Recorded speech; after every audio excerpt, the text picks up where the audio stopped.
சுஷ்மா சுமன் 2 மருமகங்க வீடும் கிட்டேயே இருந்தது. அக்கா சுஷ்மா வீட்ல வெஜ் சமைப்பாங்க, தங்கச்சி சுமன் வீட்ல நான்வெஜ் சமைப்பாங்க.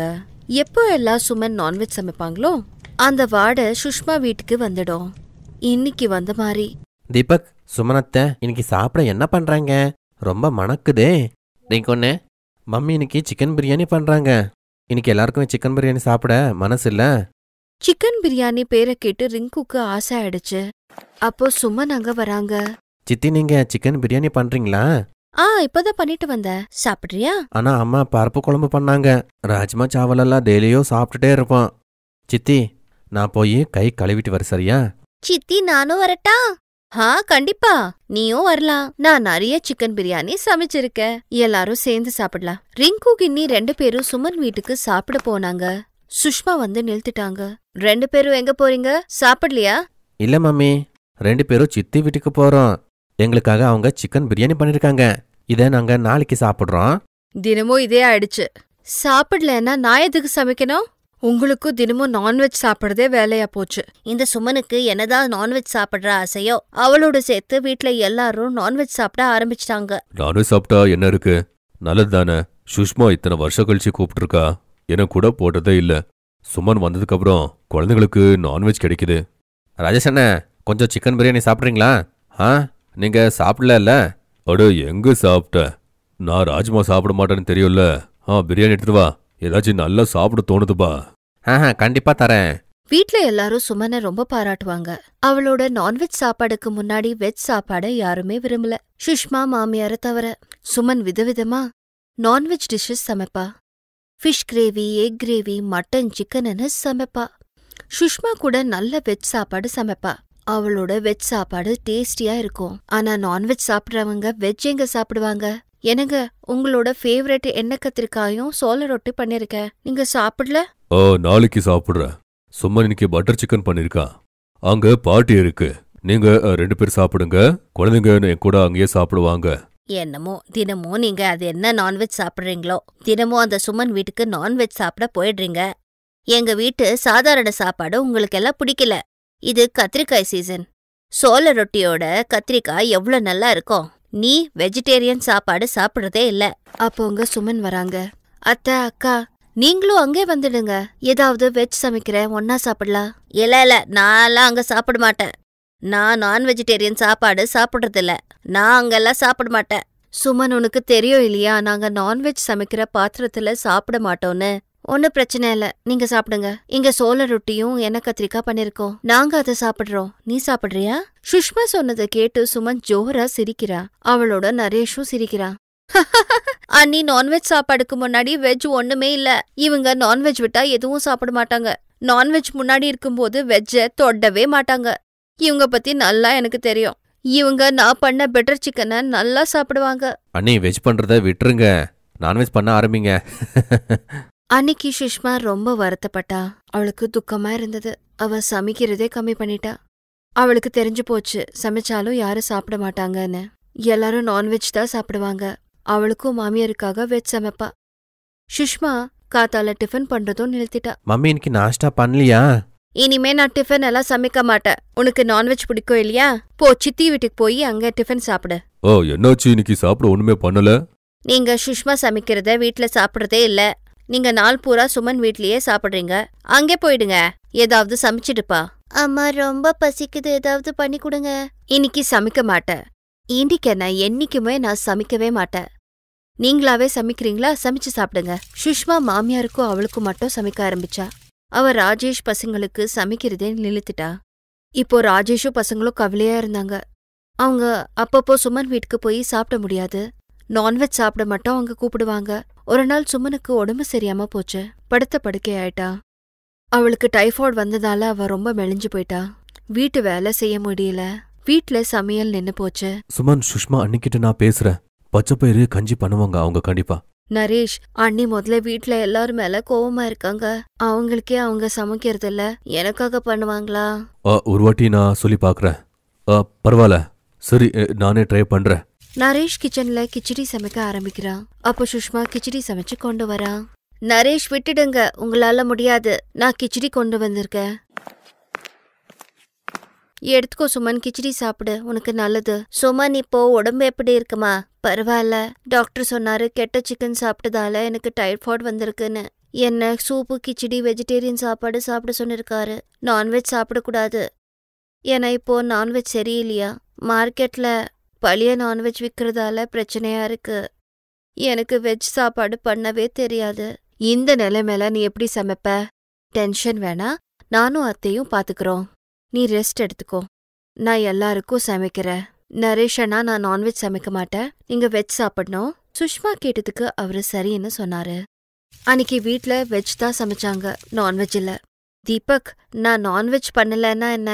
நான் உனக்காக வெஜ் கபாப் ஷாஹி பன்னீர் பண்ணிருக்கேன். சாப்பிட்டு பெரியம்மாக்கு எப்படி இருக்குன்னு சொல்லு. ரொம்ப டேஸ்டியா இருக்கு. நீங்க வெஜ்ஜை ரொம்ப நல்லா பண்றீங்க. இது நான்வெஜ்ஜோட நல்லா இருக்கு. ஆமா, பின்ன என்ன, வெஜ் சாப்பாடு நான்வெஜ்ஜோட நல்லாதான் இருக்கும். கொஞ்ச நாள்ல சுமன் சரியாயிட்டான். நான் நினைச்சேன் இனிமே நான்வெஜ் சாப்பிடக்கூடாதுன்னு. வெஜ் சாப்பிட்டதுக்கு அப்புறம் நான்வெஜ் சாப்பிட மனசே இல்ல. எல்லாமே கரெக்டு தான். நாங்களும் சாப்பிட மாட்டோம், நாங்களும் வெஜ்ஜை சாப்பிட்றோம். நீயும் வெஜ்ஜையும் குக் பண்ணு, சுஷ்மா அண்ணி மாதிரி. அதுக்கப்புறம் சுமன் வீட்ல நான்வெஜ் சமைக்கிறது நிறுத்திட்டாங்க. அவ கூட சுஷ்மா மாதிரி வெஜ் தான் சமைக்கிறா. அக்கா, அத்தை, இன்னைக்கு நீங்க எங்க வீட்ல சாப்பிடலாம் இல்ல? இப்போ வீட்ல நான் நான்வெஜ் சமைக்கிறது இல்ல. ஆமா ஆமா, இப்போ நான் சின்ன மருமக சமைச்சத கண்டிப்பா சாப்பிடுவேன். நான் கூட என் தங்கச்சி சமையல சாப்பிடுவேன். நீ நான்வெஜ் விட்டது எனக்கு ரொம்ப சந்தோஷம். இப்போ 2 பேர் சமைக்கிறத நாங்க சேர்ந்து சாப்பிடலாம். சுமனும் ரொம்ப சந்தோஷப்பட்டா. அவன் நினைச்சா நான்வெஜ் இல்லாம அவ இருக்க மாட்டான்னு. ஆனா அப்படியெல்லாம் ஒண்ணும் இல்ல. சில நாட்கள் அவை மீரா ரொம்பவே கவலையா இருந்தா. கல்யாணத்துக்கு அப்புறம் அவ பிறந்த வீட்டுக்கு போறப்பெல்லாம் அவளோட பிறந்த வீட்டுக்காரங்க எல்லாருமே அவளை ரொம்பவே பாசமா கவனிச்சுட்டு இருப்பாங்க. ஆனா கடந்த சில நாட்களா அவங்களோட நேச்சர்ல சில மாற்றங்களை கவனிச்சதால அவ கவலையா இருந்தா. என்னாச்சுமா? ஏம்மா கவலையா இருக்க? நானும் உன் அம்மாவை போலதான், என்கிட்ட சொல்லுடா. அத்தை, கல்யாணத்துக்கு முன்னாடி என்னோட அண்ணனும் அண்ணியும் என் கூட ரொம்ப பாசமா பேசிட்டு இருந்தாங்க. என்னோட சின்ன சின்ன தேவைகள் எல்லாம் கூட பார்த்து பார்த்து செய்வாங்க. அவங்க எனக்கு எந்த குறையும் வச்சதில்ல. ஆனா என் கல்யாணத்துக்கு அப்புறம் அவங்கள நான் சந்திக்கிறப்பெல்லாம் என் கூட சரியாவே பேச மாட்டேங்கிறாங்க. அவ்வளோ எதுக்கு என்ன சந்திக்க கூட வர மாட்டேங்கிறாங்க. அப்புறம் என்ன கூப்பிடுறதும் அவங்க ரொம்ப கம்மி பண்ணிட்டாங்க. அப்படி என்னதான் நடந்திருக்கும்? அவங்க இப்படி என்கிட்ட பேசாத மாதிரி நான் என்ன செஞ்சிருப்பேன்? அது உன்னோட பிரமையா கூட இருக்கலாம் இல்லடா. இதுக்கு முன்னாடி நீ அவங்க கூட இருந்ததால நீ இதெல்லாம் கவனிச்சிருந்திருக்க மாட்ட. இப்போ நீ அவங்க கிட்ட இருந்து தூரமா இருக்கிறதால அவங்கள பத்தி நிறைய நினைச்சிட்டு இருக்க. அதனாலதான் உனக்கு இப்படி எல்லாம் தோணுது.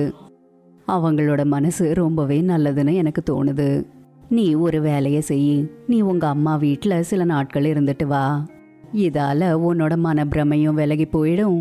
அதோடவே உன் மனக்கவலையும் குறைஞ்சு போயிடும். தேங்க்யூ அத்தை. நான் தேவையில்லாததெல்லாம் யோசிச்சுட்டு இருந்தேன். நான் நாளைக்கே எங்க அம்மா வீட்டுக்கு போறேன். நான் ஒரு வேலையை செய்யறேன், அவங்களுக்கு சொல்லாமலே போறேன். அவங்களுக்கு சர்ப்ரைஸாவும் இருக்கும். அடுத்த நாள் காலையிலேயே அவளோட அண்ணனும் அண்ணியும் சர்ப்ரைஸ் பண்றதுக்காக போனப்போ அவளோட வீடு பூட்டி இருந்தது. அட, வீடு பூட்டி இருக்கே. ஒருவேளை அல்கா அண்ணியும் நிஷா அண்ணியும் வெளியில போயிருப்பாங்களோ? கொஞ்ச நேரம் வெயிட் பண்ணி பாக்குறேன். இல்லாட்டி பேசாம நிஷா அண்ணிக்கு ஃபோன் பண்ணி பாக்குறேன். மீரா தன்னோட பெரிய அண்ணிக்கு ஃபோன் பண்ணா. ஆனா ஃபோன் கனெக்ட் ஆகல. அப்போதான் பக்கத்து வீட்டுக்காரம்மா வந்தாங்க. அட மீரா கண்ணு, எப்படி இருக்க? வணக்கம் ஆண்டி, நான் நல்லா இருக்கேன். அண்ணிங்க எங்க போயிருக்காங்கன்னு உங்களுக்கு தெரியுமா? அவங்க டூருக்காக வெளிநாட்டுக்கு போயிருக்காங்க. 1 மாசம் கழிஞ்சு வருவாங்க. உன் அண்ணன் பையன் ரிஷியோட பர்த்டே இல்ல, அதை கொண்டாடதான் போயிருக்காங்க. வெளிநாட்டுக்கு போயிருக்காங்க, என்கிட்ட சொல்ல கூட இல்ல. வாடா கண்ணு, நீ எங்க வீட்டுக்கு வா, டீயை குடிக்கலாம். இல்ல ஆண்டி, நான் வேற எப்பயாவது வரேன். நான் இப்ப கிளம்புறேன். போயிட்டு வரேன் ஆண்டி. மீராவோட மூளையில நிறைய விஷயங்கள் ஓடிட்டு இருந்தது. அவ வழி முழுக்க யோசிச்சுக்கிட்டே இருந்தா. அஜய் அண்ணனும் விஜய் அண்ணனும் என் கல்யாணத்துக்காக கடன் வாங்கியிருக்கேன்னு சொன்னாங்க. அவங்க கிட்ட காசே இல்லைன்னு சொன்னாங்க. ஏற்கனவே அவங்க வேலை சரியா போல. ரொம்பவே கஷ்டப்பட்டு தான் என் கல்யாணத்தை பண்ணினாங்க. இப்போ அவங்க வெளிநாட்டுக்கு போறதுக்கான காசு எங்க இருந்து வந்தது? எனக்கு ஒண்ணுமே புரியல. அதுவும் இல்லாம இந்தியால இல்லாம வெளிநாட்டுக்கெல்லாம் டூருக்கு போயிருக்காங்க. எனக்கு ஃபோன் பண்ணி ஒரு வார்த்தை கூட சொல்லல. இதே விஷயங்கள் அவளோட மூளைக்குள்ள ஓடிக்கிட்டு இருந்தது. அவ திரும்ப மாமியார் வீட்டுக்கு வந்தப்போ மாமியார் வீட்டு ஆளுங்க எல்லாம் ஷாக் ஆயிட்டாங்க. அட மீரா, நீ மறுபடியும் வந்துட்டியா? நீ அண்ணன் வீட்டுல இருக்கிறதுக்கு தானே போயிருந்த? என்னாச்சுமா, ஏன் திரும்ப வந்துட்ட? ரிஷியோட பர்த்டே கொண்டாடுறதுக்காக வெளிநாட்டுக்கு போயிருக்காங்களாம். அவங்க 1 மாசத்துக்கு அப்புறமா தான் வருவாங்களாம். அவங்கள யாருமே எனக்கு ஃபோன் பண்ணி சொல்லக்கூட இல்லை தெரியுமா? அவங்க அட்லீஸ்ட் ஒரு ஃபோனாவது பண்ணியிருந்தா நல்லா இருந்திருக்கும். அவங்க எங்க கிட்ட உன் கல்யாணத்துக்கு காசு கூட இல்லைன்னு சொன்னாங்க. அதனால தான் அமித் லோன் எடுத்துக்கிட்டு கல்யாணத்து செலவை பார்த்துக்கிட்டான். நான் இந்த விஷயத்த உன்கிட்ட சொல்லக்கூடாதுதான். நீ என்ன நினைப்பியோ தெரியல. ஆனா அவங்க கிட்ட வெளிநாட்டுக்கு போறதுக்கான காசு இங்கிருந்து வந்தது. அவங்க கிட்ட காசு கூட இல்லைன்னு நினைச்சு நாங்க தான் கல்யாணத்துக்கான செலவுகளும் பண்ணோம். இது உங்களோட லவ் மேரேஜ்ன்றதுனால நானும் உங்க மாமனாரும் எதுவும் சொல்லல, அமித்தும் எதுவும் சொல்லல. விடுமிம்லா, இத பத்தியெல்லாம் நம்ம பேசவே கூடாது. பாவம் மருமக முதல்லயே வருத்தத்துல இருக்காங்க. அதை கேட்டு நம்ம மறுபடியும் கஷ்டப்படுத்த வேண்டாம். பரவாயில்ல, மீரா நம்ம வீட்டு பொண்ணு. அவளுக்கு என்ன ஆனாலும் கூட அவளுக்கு உதவி பண்றது நம்ம கடமை. அடுத்த 1 மாசம் வர அவளோட அண்ணன் அண்ணிங்க யாருமே ஃபோன் பண்ணல. திடீர்னு 1 மாசத்துக்கு அப்புறம் மீரா தன்னோட கணவர் அமித் கூட வெளியில போனப்போ அங்க அவளோட 2 அண்ணிகளையும் பார்த்தா. ஆனா அவங்க பார்க்காத மாதிரியே போயிட்டாங்க. அட, இது அல்கா அண்ணியும் நிஷா அண்ணி இல்ல? அப்படின்னா இவங்க வெளிநாட்டுல இருந்து வந்துட்டாங்க. ஆனாலுமே எனக்கு இவங்க ஃபோன் கூட பண்ணல. பேசாம நானே ஃபோன் பண்றேன். விடு மீரா, அவங்களே உன்னை பத்தி கேர் பண்ணலன்னா அவங்க கிட்ட நீ பேச போகாத, விட்டுரு. ஏன் ஃபோன் பண்ணக்கூடாது? அவங்க என்னோட அண்ணிங்க. என்ன நடந்திருக்குன்னு கேட்குற உரிமை எனக்கு இருக்குல்ல. இருங்க, நானே அவங்க கிட்ட பேசுறேன். மீரா அவங்க கிட்ட போய் பேசணும்ட்டு பார்த்தப்போ அவளோட 2 அண்ணிகளும் அவளை இக்னோர் பண்ணிட்டு போயிட்டே இருந்தாங்க. நிஷா அண்ணி, அல்கா அண்ணி இங்க. அட, என்ன பார்த்துட்டு கூட இக்னோர் பண்ணிட்டு இருக்காங்க. இங்க என்ன நடக்குதுன்னு எனக்கு புரிய மாட்டேங்குது. நான் உன்கிட்ட சொன்னேன்ல போவாதானே. பாரு, உன்னை பார்த்தாலும் கூட அவங்க நிக்கவே இல்லை. வா, நாம வீட்டுக்கு போலாம். மீரா வீட்டுக்கு வந்து தன்னோட மாமியார் கிட்ட எல்லாத்தையும் சொன்னா. இத கேட்டதுக்கு அப்புறம் எனக்கும் ஏதோ ஏடாகோடமா தோணுது. உன்னோட அண்ணனுங்களும் அண்ணிகளும் ஏன் இக்னோர் பண்றாங்க உன்ன? கொஞ்ச நாள் பொறுத்து இருந்து பாரு, அவங்களே உனக்கு ஃபோன் பண்ணுவாங்க போல. சில நாட்கள் வர மீரா வெயிட் பண்ணி பார்த்தா.